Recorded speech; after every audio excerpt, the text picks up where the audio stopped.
IPv4 addressing. So this lesson moves up to network layer protocols. Essentially means IP. IP is actually a small part of a syllabus in terms of number of objectives and context. In this introduction, we're going to be looking at the physical and data layer links covered in the previous lessons. Establish local links between nodes. At the network layer link, layer 3, these individual networks can be connected together into a network of networks or internetwork. And that's that OSI model we were talking about, that 7-layer model, kind of like a 7-layer dip. In this lesson, you'll be able to identify the addressing and data delivery methods of the IP, which is the Internet Protocol. It's essentially the heart of all modern networks, whether it's IPv4 or IPv6. You'll learn to explain IPv4 addressing schemes, explain IPv4 forwarding, and configure IP networks and subnets.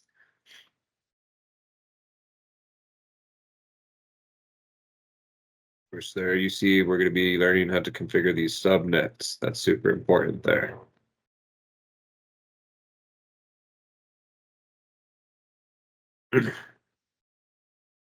Remember, this subject can be kind of scary, guys, because we're going to start dealing with binary and stuff like that.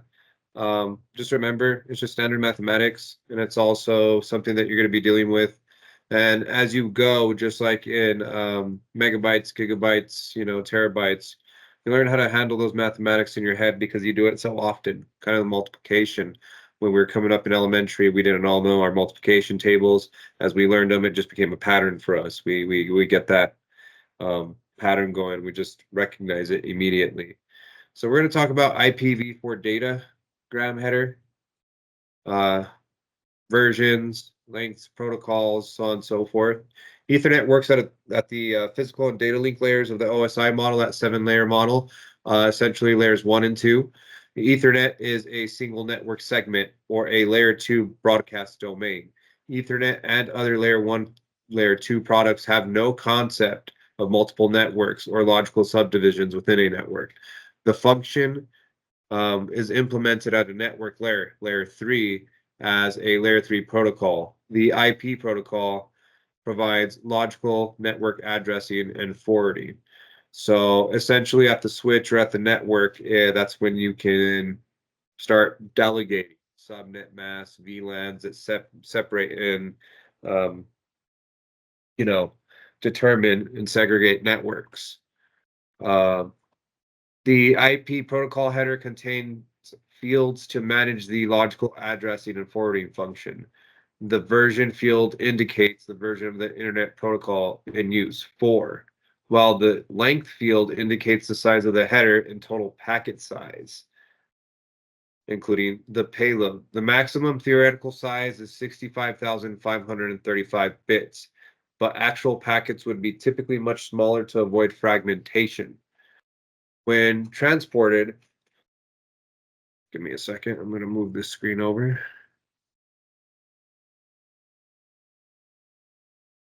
When transported as a payload of Ethernet frames. And of course, we see there the full the datagram header. As it said, 0 to 4 is the version. You got the header length. And we'll discuss the rest here in a moment. The protocol field, this field down here,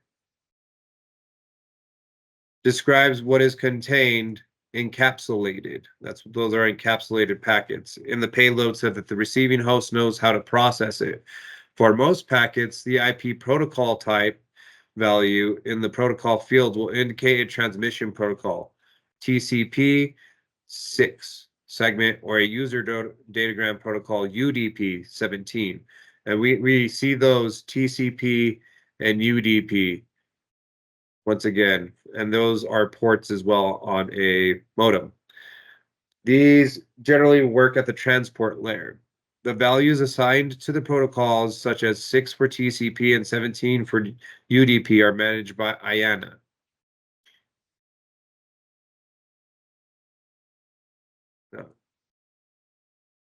Some protocols run directly on IP rather than the transport layer. These IP protocols include the following. Internet Control Message, ICMP1, is used for status messaging and connectivity testing. Internet Group Messaging, IGMP2, which is used with multicasting.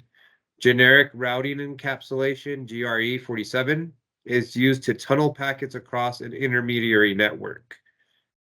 This, for example, is used in virtual private networks, VPN implementations. We'll discuss VPNs here in a moment.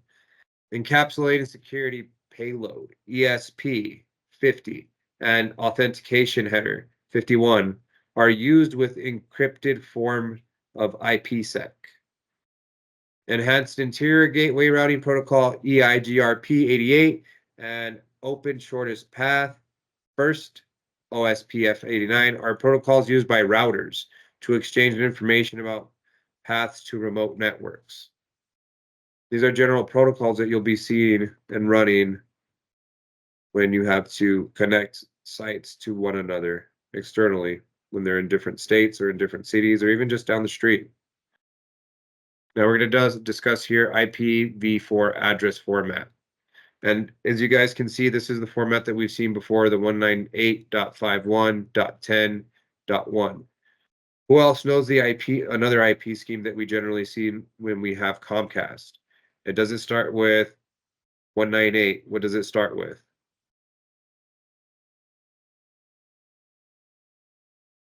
Anyone know? If you're on a Comcast connection right now, pull up your IP address. Do you remember how I showed you guys how to pull up your IP address in your command prompt?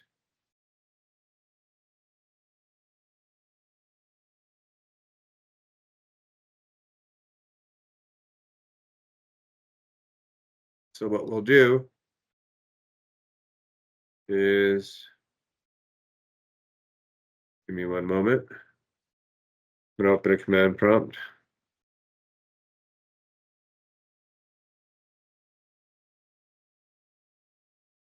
And I'm going to stop sharing this.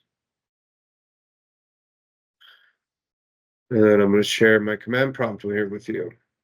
And this is something that you usually have to check.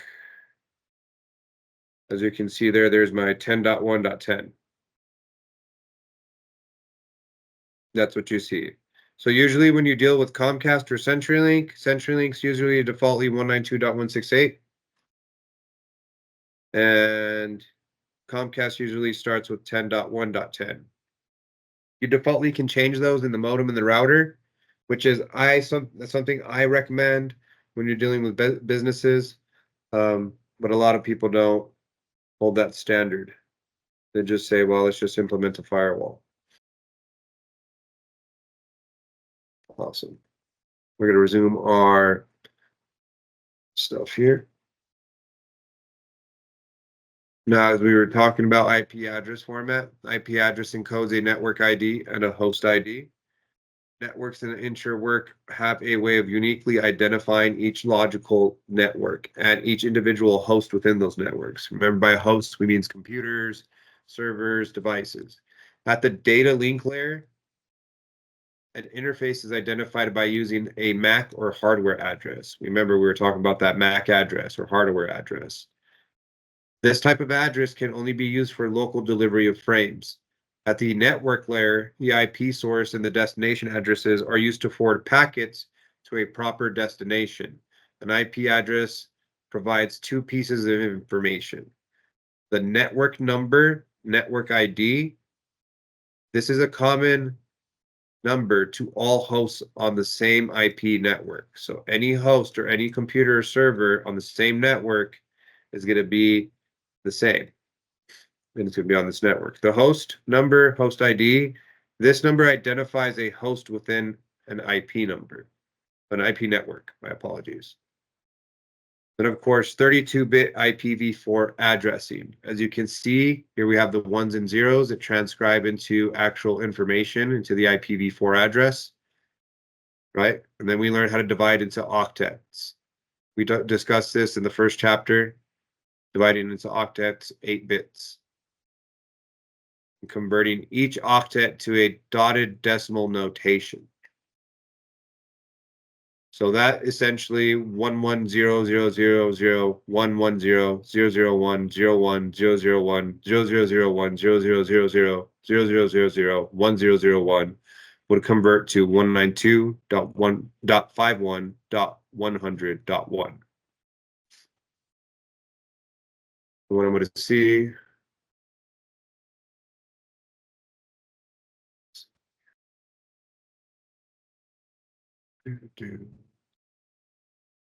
Host addressing and subnets we'll discuss here in a moment, and I'll show you guys a short video. It's almost impossible for people to use binary formats as configuration values. To make an IP address easier, it's formatted in a dotted decimal notation. This notation requires each octet to be converted to a decimal value. The decimal numbers are separated using a period. Converting the previous number to this notation gives, and you can see the breakdown here for the octets. That converts to 198. This converts to 51. And this is binary.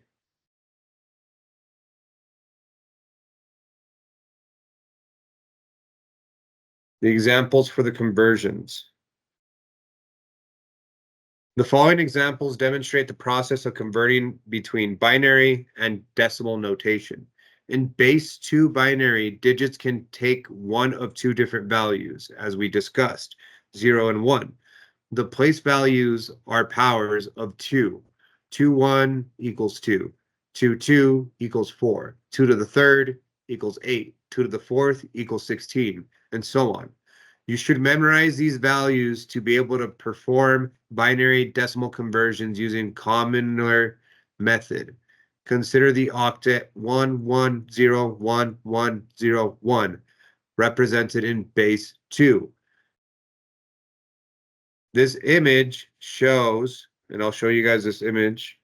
So I don't think they have it here. Actually, here it is. Thank God. This image shows the place value of each digit in an octet notation in the first two rows, with the binary octet in the third row. Rows 4 and 5 show where there is a 1 in the octet and the decimal value is added to the sum. So as you can see here, it's got the 2 to the 7th power is 128. 2 to the 6th power is 64. 2 to the 5th power is 32. Right?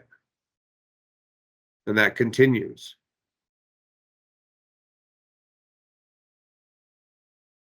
(51) equals 0, 0, 2 to the 4th,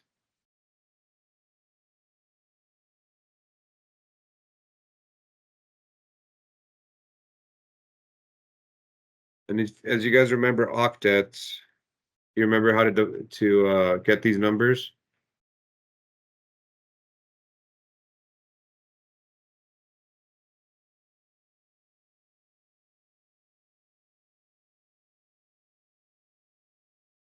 Anyone? Who remembers how to convert stuff like this? Okay. So binary math is actually a pretty fun thing. I'm going to show you guys a short. In this video, we're going to discuss binary to decimal conversion. And in order to demonstrate this, I'm going to use a couple of tools. One is going to be the command prompt, and another one is going to be Wireshark. We can see right here, I'm on DC1, and one of the first things I'm going to do is to generate a little bit of information. We're going to open our command prompt, and we're going to run a ping to MS1, the other machine within our lab environment, and I'm going to use a -T to make it persistent so that we can generate a little bit of information. And notice that we see the dotted decimal format inside of our operating system, so we know underneath the hood that it's actually, even though it's represented as a dotted decimal value, we know that it's actually a 32-bit binary string. We're going to go ahead and minimize this, and we're going to inspect a little bit farther by opening up Wireshark and starting a packet capture. We'll go ahead and do this, and if you want to follow along, we're just selecting Ethernet adapter here. We'll select Ethernet, and we'll see that we're generating some information, and you can see those ping packets, the ICMP packets, going back and forth between these computers. And notice down here in the bottom, notice that we have the hexadecimal information representation and then the raw data here. And we can actually select any one of these packets, and I'll go ahead and stop the capture here. And notice that when we expand out, like for instance, our internet protocol here, we can see the dotted decimal value right here. And if we select the dotted decimal value here, we can actually see, you'll see it highlighted down below, the hexadecimal value. See, the great thing about this is you're learning how to do binary to decimal conversion and decimal to binary conversion in maybe paper format and practicing on your own. But the great thing is we have software inside of our operating system that does this for us so that we don't have to do the binary and decimal conversion. And when the operating system applies a subnet mask, it also does the binary ANDing for us. Now, even though this is represented as hexadecimal, we can actually see this in another way. So for instance, if we right-click down here in the output pane at the bottom and choose Show as Bits, you're going to see there's our binary representation. Notice that we have our binary value here, and then we have, as I select the binary value, we have our raw data field all the way to the right of your screen. Now, watch what happens when I highlight one of the IP addresses. All right, so we will just take this IP address right here, and if we look at it, we will notice that there is going to be a 10.1.0.2 in this field. So I should be able to look, and I can see that right here is our 10.1.0.2 address. And let's make this a little bit easier to see. Notice here that we've got 10, and in binary down here, we've got 10. Also notice that we've got 1. Notice our octet here of 1s in the 1 position right there, if you remember your binary to decimal conversion. Notice that we have zeros, and I love zeros. Zeros are easy to figure out because they're all zeros, the 8 bits below this. As well as the last one here, we end up having .2. Notice that in the data packet, there's the 2. So we have our IP address right here of 10.1.0.2, and this is our binary representation. And this is the great thing about having software like this, that we don't have to do the binary to decimal conversion. Now, when we're constructing networks, we do, but we can see right here that this piece of software is doing this for us. How about the destination address? Well, interestingly enough, if you select this information, you're going to notice that we have not only the source IP address, but we also have the destination IP address likewise, and you can see that information in this data packet too. There's a little bit about your binary to decimal conversion.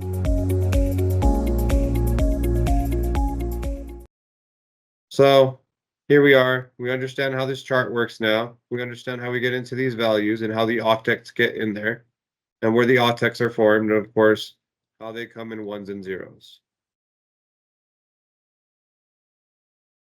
Network masks. An IP address represents both an ID and a host ID. A 32-bit network mask or net mask is used to distinguish these two components within a single IP address. The mask conceals the host ID portion of the IP address and thereby reveals the network ID portion. The mask and the IP address are the same number of bits.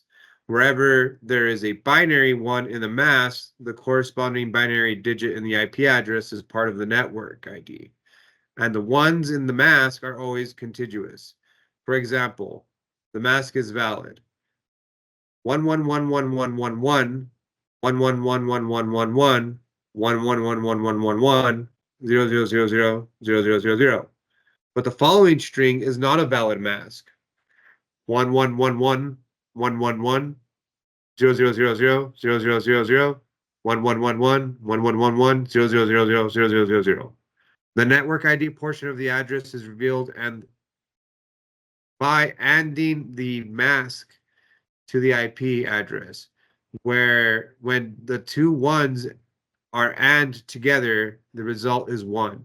Any other combination produces a 0. For example, to determine a network IP of the address host IP 192.51.100.1 with a mask of 255.255.255.0, the dotted decimal notation of the IP address and the mask must be first be converted to binary notation. And remember, we just learned how to do that. The next step is to AND the two binary numbers. The result can be converted back to a dotted decimal notation to show network ID, 198.51.100.0. The only difference between the host IP address and the network IP address lies in the last octet, which is not masked.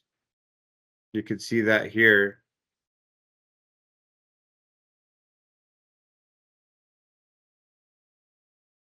And usually when you're dealing with subnets, this is your standard that you'll deal with unless you guys have a specific individual that's going to be making their own subnet. And that'll happen in some situations where they need extreme network security.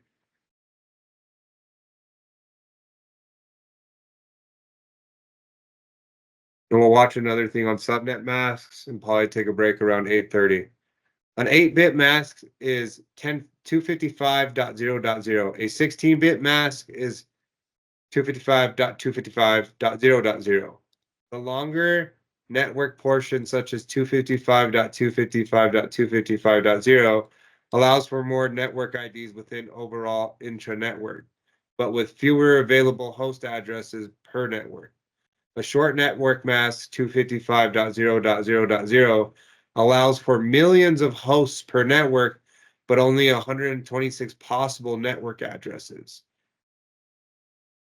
Subnet masks. They generally divide the IP network into multiple subnets. Designate some host bits as subnet ID bits. And subnet masks can only be used within the IP network. They don't extend outside. The relative size of the network and host portions can determine how many networks and hosts per network an addressing scheme can support.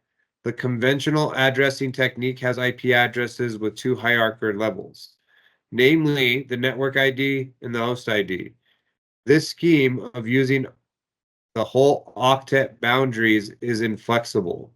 So a system of dividing networks into subnetworks or subnets was devised. Subnet addressing has three hierarchical values: a network ID, a subnet, and a host ID. To create logical subnets, bits from the host portion of the IP address must be allocated as a subnetwork address rather than part of the host ID. This means that the subnet ID lies within the octet boundary. For example, a binary mask with 28 bits could use all the octets within the network prefix boundary lying within the fourth octet. And you see that example here.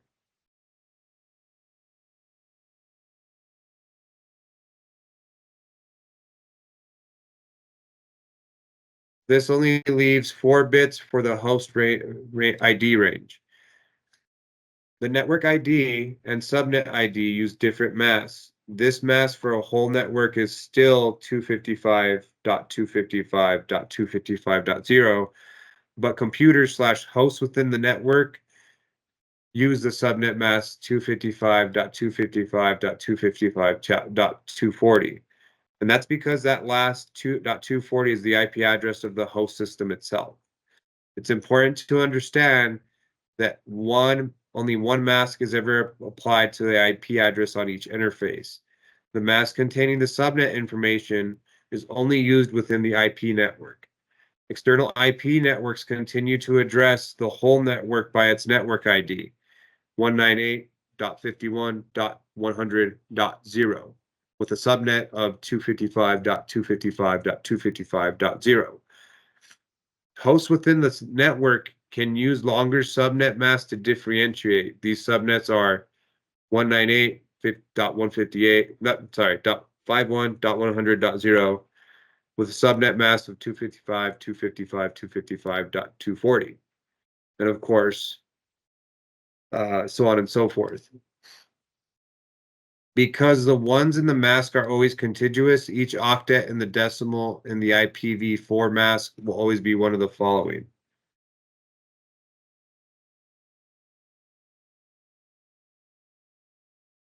Yeah, it's still host ranges. Binary octet 1, binary octet there. And you guys see the figure there in your book, hopefully. If you don't, let me copy this. It's actually not an image. Excellent. Do you guys see the figure here with the octet masks, the binary library? This guy here in your book? Yeah. Yes. Awesome. So that's something that you want to get to memorizing whenever you can. And that's generally what he discussed in the video, Mesner. And it'll make it easier for you guys. Like I said, once you get that pattern, you start recognizing exactly what you can see, just like multiplication. And of course, now we're moving on to host address range. The IP network still 198.51.100.0/24 allows for 254 possible host IDs. Remember what we discussed. You have 254 possible addresses because 255 are the max. One's usually taken by your modem or your router, right? So you can have up to 200 and how many devices running on a network when you have your subnet set up this way in your range? 55. 253. Remember, because you have your router and sometimes your modem. 8 bits can be expressed as 256 values, 2 to the 8th power. However, the first address, 198.51.100, cannot be assigned to a host because it is the network address. Remember that you also have your gateway too. That's why you have 253. Similarly, the last address, 198.51.100.255, is reserved for use as a broadcast address, and that's what's broadcasting out. Using some of these 8 host bits as a subnet ID creates extra networks, but each of those subnets has fewer host addresses. You guys can see that in this example here, right? As you can see, as you're moving,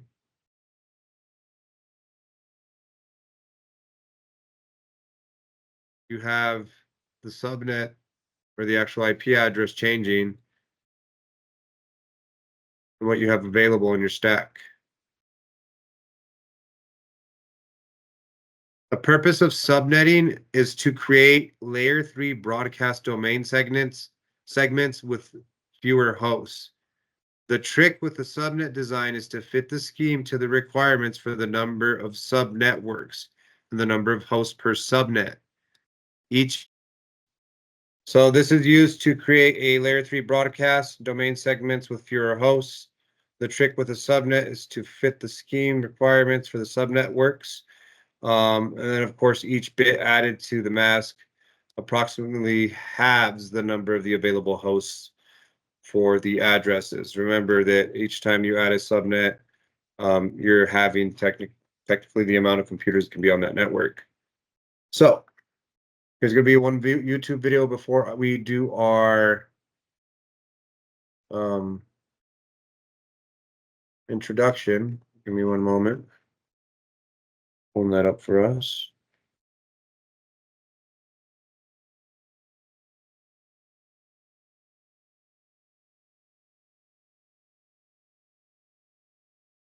Here we go.